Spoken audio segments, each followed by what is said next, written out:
সীমান্ত অঞ্চল হওয়ায় এখানে ধান কাটা শুরু হয় আগে, আর সেই সাথে বাজারে নতুন ধানের বিক্রিও শুরু হয় আগে ভাগেই। ইতোমধ্যে বিভিন্ন বাজারে উঠতে শুরু করেছে মৌসুমের নতুন ধান। প্রকারভেদে মন প্রতি ধানের দাম মিলছে 1100 থেকে 2500 টাকা পর্যন্ত। নেত্রকোনার সীমান্তবর্তী দুর্গাপুর উপজেলায় চলতি মৌসুমে আমন ধানের বাম্পার ফলন হয়েছে। প্রতি বছর ধানের দাম নিয়ে কৃষকদের অভিযোগ থাকলেও এবার সে অভিযোগ অনেকটাই কমেছে। বাম্পার ফলনে কৃষকের মুখে খুশির হাসি। ফলন খুবই ভালো হয়েছে, 4-5 মণ হয়েছে। আমার বাজারে বিক্রি হলো এই 20 থেকে উপরে 50 টাকা উঠা নামায় করে আর কি। 50-এর উপরে বিক্রি করতে পারি না। আজকে বাজার নিয়ে আসছি 30 টাকা 35 টাকা বলতেছে, উঠা নামা করতেছে। কৃষক আমরা খুশি না, মানে বিরাট খুশি যে প্রতি কাড়াতে মনে হয় 1 মণ ধান প্রতি কাড়াতে বাড়তি হয়েছে। অন্যান্য বছর যদি 3 মণ, এবছর হয়েছে 4 মণ। বাজারের বেচা কিনাও ভালো, এবার দরও ভালোই আছে। কৃষকেরা এবার ন্যায্য মূল্য পাচ্ছেন, বাজারও বেশ জমজমাট। মোটা ধান বিক্রি হচ্ছে মন প্রতি 1100 থেকে 1130 টাকায়। চিকন ধানের মধ্যে স্বর্ণা ও রঞ্জিত মিলছে 1100 থেকে 1170 টাকায়, আর সুগন্ধি ধান পাওয়া যাচ্ছে 2400 থেকে 2500 টাকার মধ্যে।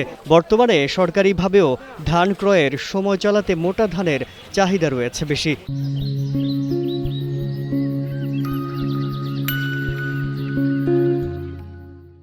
কৃষকের পর্যাপ্ত পরিমাণে এবার আমার দুর্গাপুরে ধানের ফলন হয়েছে, বাজারও ভালো।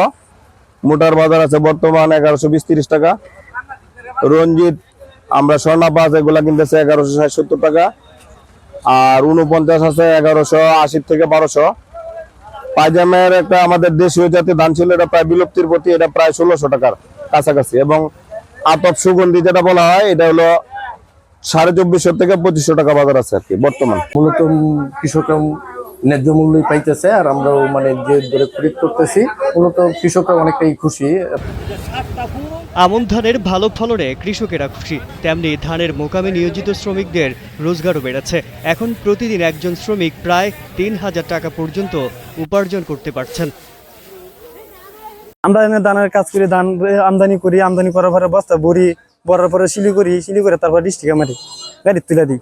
এখন তো বর্তমানে সিজনের সময় মনে করেন আমরা 2500-3000 টাকা ইনকাম হয় প্রতিদিন। আর এমনি ডাল সিজন এলে 500, 800, 900 এমন হয় আর কি। আমরা একটা বস্তা রেট করে দিলে আমরা 24 টাকা পরে। যতটুকু কাম হয় অতটুকু এই পরিমাণ টাকা পাই আমরা। চলতি মৌসুমে উপজেলায় 16,420 হেক্টর জমিতে আমনের আবাদ হয়েছিল। এসব জমি থেকে প্রায় 72,000 মেট্রিক টন ধান উৎপাদনের কথা রয়েছে, যার বাজার মূল্য প্রায় 200 কোটি টাকা। আমাদের প্রায় 72,000 মেট্রিক টন ধান উৎপাদন হয়েছে। বর্তমান বাজার দর যথেষ্ট ভালো, 1100 থেকে 1150 টাকার মধ্যে আছে। তো কৃষকরাও খুশি। আর আমাদের দুর্গাপুর সীমান্তবর্তী উপজেলা, এখানে ধান চাষি কৃষকদের একটা অন্যতম উৎস আয়ের। তো এবার বাজার দর ভালো হওয়াতে এবং ফলন 4.6 মেট্রিক টন পার হেক্টর, সেই অনুযায়ী হিসাব করলে প্রায় 200 কোটি টাকার মতো বিক্রয় হওয়ার কথা। আমন মৌসুমে সীমান্তবর্তী এই অঞ্চলে হয়েছে ধানের বাম্পার ফলন। এতে কৃষকদের মুখে ফুটেছে আনন্দ, বাড়তি আয়ের সুযোগও তৈরি হয়েছে তাদের জন্য, যা কৃষিখাতে ইতিবাচক প্রভাব ফেলবে বলে মনে করছেন সংশ্লিষ্টরা। নেত্রকোনার দুর্গাপুর থেকে আল নোমান শান্তর পাঠানো তথ্য ও ভিডিও চিত্রে ডেস্ক রিপোর্ট, কালের কণ্ঠ।